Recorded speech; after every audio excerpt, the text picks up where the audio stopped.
নমস্কার বন্ধুরা, সকলকে আমার চ্যানেলে স্বাগত। অতি সম্প্রতি সুপ্রিম কোর্টের তরফ থেকে আন্ডার সেকশন 109A এই সেকশনটির উপর ভিত্তি করে দুটি পৃথক মামলার উপর একই রায় দেওয়া হয়েছে এবং এই দুটি মামলার উপর যে জাজমেন্ট বা রায় প্রদান করা হয়েছে সেই রায়টির ফলে দেশের সমস্ত সিনিয়র সিটিজেনের পাশাপাশি সমস্ত ধরনের সাধারণ নাগরিককে সাবধানতা অবলম্বন করতে বলা হয়েছে।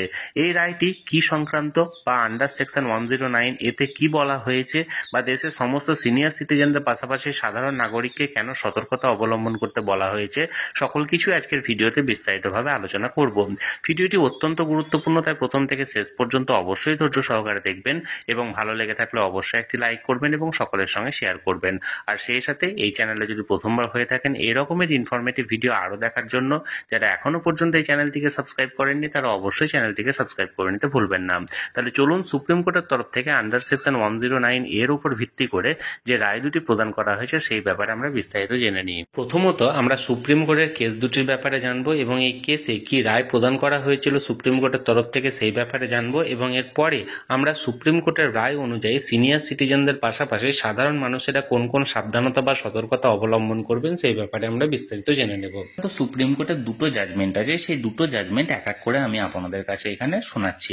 দেখুন, প্রথম যে জাজমেন্টটা হলো সেটা হলো 6 অক্টোবর 2010। রামচন্দ্র তলোয়ার নামের এক ব্যক্তি তার মায়ের ব্যাংক অ্যাকাউন্টে নমিনি হিসাবে ছিলেন।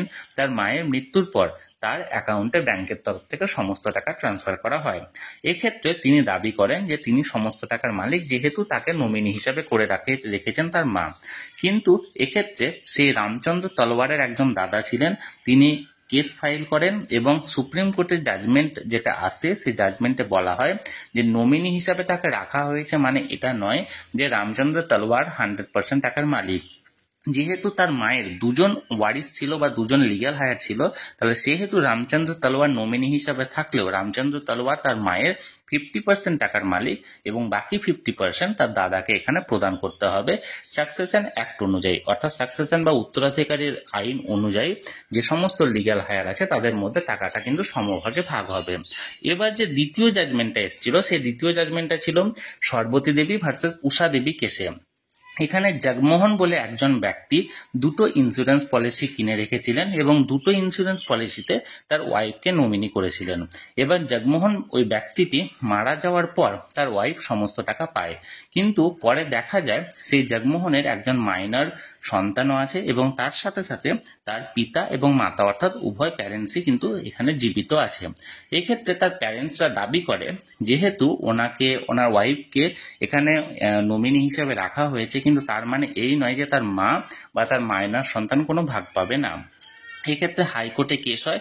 হাইকোর্টে কেসে ওয়াইফ প্রথমত জিতলেও সুপ্রিম কোর্টে পরবর্তী ক্ষেত্রে লিগ্যাল হায়ার বলে একটা এখানে রায় দেওয়া হয় এবং সেখানে রায়ে এই কথা বলা হয় যে এক্ষেত্রে আপনার মানে জগমোহনের স্ত্রীও একটা ভাগ পাবে এবং 1/3 পাবে, বাকি 1/3 পাবে জগমোহনের মাইনর সন্তান এবং বাকি 1/3 পাবে জগমোহনের মা, অর্থাৎ তিনজনের মধ্যে সমভাবে টাকাটা বন্টন হবে। তাহলে আশা করি যে জাজমেন্ট দুটো এখানে দেওয়া হয়েছে সুপ্রিম কোর্টের তরফ থেকে সে দুটো আমি এখানে আপনাদেরকে বোঝাতে পেরেছি। তাহলে চলুন এবার আমরা নমিনি সংক্রান্ত বর্তমানে প্রযোজ্য সমস্ত নিয়ম কানুনের ব্যাপারে এক এক করে জেনে নিই।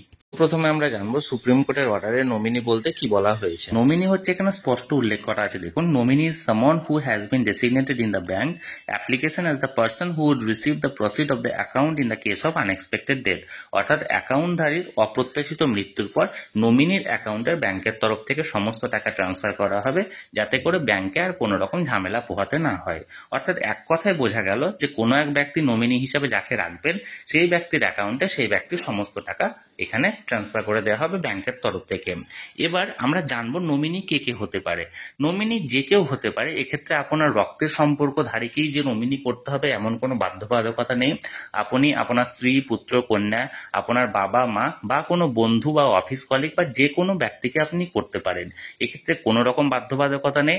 আপনি চাইলে মাইনর কোনো কাউকে নমিনি হিসাবে রাখতে পারেন, অর্থাৎ আপনি চাইলে আপনার কোনো একজন পুত্র বা কন্যা যার বয়স 18 বছরের নিচে তাকেও নমিনি হিসাবে অ্যাড করতে পারেন, কিন্তু সেক্ষেত্রে যদি আপনার মৃত্যু তার 18 বছর কমপ্লিট হওয়ার আগে হয়ে যায় তাহলে সেক্ষেত্রে সেই মাইনর পুত্র বা কন্যার যিনি লিগ্যাল হায়ার থাকবেন তিনি সেক্ষেত্রে অপারেটর হবেন এবং আপনার পুত্র বা কন্যার যখন 18 বছর বয়স কমপ্লিট হবে সেক্ষেত্রে তারা আবার পুনরায় আপনার সমস্ত ব্যাংক অ্যাকাউন্ট অপারেট করার দায়িত্বটা পাবেন। দেখুন, এবার আমরা জানবো নমিনির অধিকার কতটুকু। দেখুন এখানে স্পষ্টত বলা হয়েছে a nominee in a bank account means an individual who the holder of the account trust and appoints as nominee.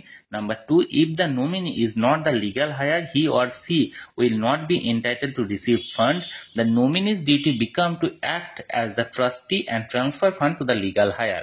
অর্থাৎ এক কথায় বলতে গেলে নমিনির দায়িত্বটা হচ্ছে যে আপনি নমিনি হিসাবে যখন আপনার অ্যাকাউন্টে ট্রান্সফার হলো সেই টাকাটার আপনি কিন্তু মালিক হলেন না যদি আপনি তার লিগ্যাল হায়ার না হয়ে থাকেন। অর্থাৎ ধরা গেল এক ব্যক্তির তিনজন লিগ্যাল হায়ার আছেন, অর্থাৎ দুটো পুত্র বা কন্যা আছেন এবং একজন উইডো আছেন, কিন্তু আপনাকে উনি নমিনি হিসাবে করে গেছেন। তাহলে আপনার দায়িত্বটা হবে নমিনি হিসাবে সেই ব্যক্তির মৃত্যুর পর যখন টাকাটা আপনি পেয়ে গেলেন তখন সেই লিগ্যাল হায়ারদের মধ্যে সমভাবে বন্টন করে দেওয়া, এটাই নমিনির দায়িত্ব। অর্থাৎ আপনি নমিনি হিসাবে যে অ্যাকাউন্টে টাকাটা পেলেন মানে আপনি সেই টাকার মালিক হলেন না। যদি আপনি লিগ্যাল হায়ার হয়ে থাকেন তাহলে লিগ্যাল হায়ার হিসাবে আপনার যতটুকু পার্সেন্টেজ পাওয়া দরকার সেটুকুই আপনি পাবেন। অর্থাৎ এক কথায় বলতে গেলে ধরুন একজন ব্যক্তি তার একজন পুত্রকে এখানে নমিনি করে গেলেন, কিন্তু সেই ব্যক্তির লিগ্যাল হায়ার 3 জন। তাহলে সেক্ষেত্রে সেই ব্যক্তির মৃত্যুর পর তার পুত্র যিনি নমিনি হিসাবে ছিলেন তিনি এখানে 100% টাকাটা তার অ্যাকাউন্টে পেলেন এবং সেই পুত্রের কাজ হবে যে তিনি 33.33% অর্থাৎ 3 ভাগের 1 ভাগ টাকা নিজের কাছে রাখা এবং বাকি আরো 2 ভাগ টাকা অন্য আরো 2 জন লিগ্যাল হায়ারকে প্রদান করা। কিন্তু আপনি যদি সেই লিগ্যাল হায়ার না হয়ে থাকেন, হয়তো আপনি কোনো ভাই হলেন বা কোনো সেই ব্যক্তি হয়তো ভাইকে বা তার হয়তো অন্য কোনো একজন বন্ধু বা কোনো অফিস কলিগকে নমিনি করে রেখে যান, তাহলে সেক্ষেত্রে তার দায়িত্ব হবে তার যদি 3 জন লিগ্যাল হায়ার থাকে সেই 3 জনের অ্যাকাউন্টে সমভাবে টাকাটাকে ট্রান্সফার। এবার আমরা জানবো লিগ্যাল হায়ার কাকে বলে বা উত্তরাধিকারী কাকে বলে। এক্ষেত্রে একটা কথা বলা দরকার, লিগ্যাল হায়ারের এক্ষেত্রে দুটো অপশন আছে, একটা হচ্ছে ক্লাস 1 এবং একটা হচ্ছে ক্লাস 2। ক্লাস 1 অর্থাৎ প্রথম সারির লিগ্যাল হায়ার কারা? প্রথম সারির লিগ্যাল হায়ার হচ্ছে 1 হচ্ছে তার উইডো, 2 হচ্ছে তার সন, 3 হচ্ছে তার ডটার এবং 4 হচ্ছে তার মাদার। অর্থাৎ একজন যিনি মারা যাচ্ছেন তার লিগ্যাল হায়ার ক্লাস 1 এর মধ্যে পড়ছে তার বিধবা স্ত্রী, তার পুত্র, তার কন্যা এবং তার মা। এবং এই 4 জনের মধ্যে যদি কোনো ক্ষেত্রে কাউকেই না পাওয়া যায়, অর্থাৎ দেখা গেল সেই ব্যক্তির কোনো বিয়ে হয়নি এবং তার মাও এক্ষেত্রে জীবিত নেই, তাহলে সেক্ষেত্রে সেই ব্যক্তির মৃত্যুর পর লিগ্যাল হায়ারের ক্লাস 2 ক্যাটাগরিতে যারা যারা লিগ্যাল হায়ার আছেন তারা কিন্তু এবার তার ভাগটা পাবেন। ক্লাস 2 ক্যাটাগরির মধ্যে কারা কারা আছে? ব্রাদার, সিস্টার এবং গ্র্যান্ড চিলড্রেন, অর্থাৎ সেই ব্যক্তির ভাই, বোন এবং তার যদি কোনো নাতি নাতনি থাকে তারাও সেক্ষেত্রে ভাগটা পাবেন। অর্থাৎ এক কথায় বলতে গেলে কোনো এক ব্যক্তির যদি মৃত্যু হয় তাহলে সেক্ষেত্রে লিগ্যাল হায়ার প্রথমত খোঁজা হবে ক্লাস 1 ক্যাটাগরি। ক্লাস 1 ক্যাটাগরির মধ্যে থাকছে তার বিধবা স্ত্রী, তার পুত্র, কন্যা এবং মা। যদি এই 4 জনের মধ্যে কোনো কেউই না থেকে থাকে তাহলে সেক্ষেত্রে ক্লাস 2 ক্যাটাগরির এখানে হায়ার খোঁজা হবে এবং ক্লাস 2 ক্যাটাগরিতে তার ভাই, বোন এবং তার নাতি নাতনিদেরকে এখানে কিন্তু লিগ্যাল হায়ার হিসাবে গণ্য করা হবে। এবার অনেকেই মনে করতে পারেন নমিনি করা থাকলেও নমিনি যদি সেই টাকার মালিক না হতে পারে তাহলে সেক্ষেত্রে নমিনি করার কি প্রয়োজন? অর্থাৎ কোনো এক ব্যক্তির মৃত্যুর পর তার যারা যারা লিগ্যাল হায়ার আছে তারা অ্যাপ্লিকেশন করলেই তো ব্যাংক থেকে ডাইরেক্ট তারা নিজেরা টাকা পেয়ে যেতে পারে। তাহলে এক্ষেত্রে নমিনি করার কি দরকার? এক্ষেত্রে বলে রাখা দরকার, যদি আপনি নমিনি না করে থাকেন তাহলে সেক্ষেত্রে লিগ্যাল হায়ারদের কিন্তু প্রথমত কোর্টে যেতে হবে, কোর্ট থেকে সাকসেশন চার্ট নিয়ে আসতে হবে এবং নানা বড় একটা লম্বা প্রসিডিওর আছে এবং সেই প্রসিডিওর মেনটেন করতে একটি সময় সাপেক্ষ প্রয়োজন।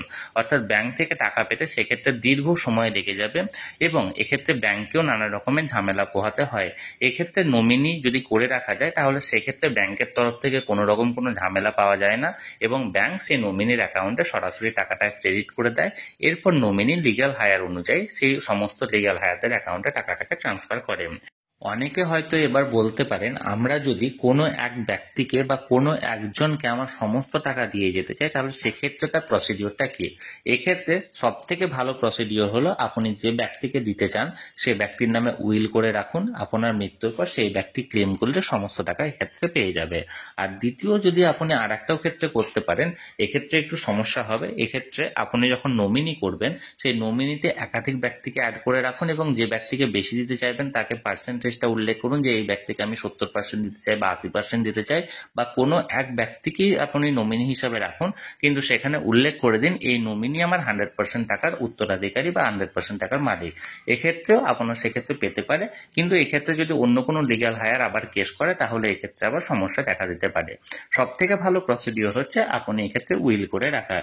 তাহলে বন্ধুরা, আমি চেষ্টা করলাম নমিনি সংক্রান্ত সমস্ত প্রশ্নের উত্তর দিতে, যে নমিনি সংক্রান্ত সুপ্রিম কোর্টের রায় কি বলা হয়েছে, নমিনি কাকে বলে, কে কে হতে পারে, নমিনির অধিকার কতটুকু, নমিনি কত টাকা পাবে কি পাবে না, সকল কিছু ব্যাপারে আমি আপনাদেরকে সহজ ভাষায় বোঝানোর চেষ্টা করেছি। যদি এই নিয়ে আপনাদের কোনো প্রশ্ন থাকে অবশ্যই আমাকে কমেন্ট করে জানাতে পারেন। আর এই ভিডিওটি ভালো লেগে থাকলে অবশ্যই এটি লাইক করুন এবং সকলের সঙ্গে শেয়ার করুন। আর সেই সাথে চ্যানেলে প্রথমবার হলে অবশ্যই চ্যানেলটিকে সাবস্ক্রাইব করে রাখুন। ধন্যবাদ, দেখা হচ্ছে পরের ভিডিওতে।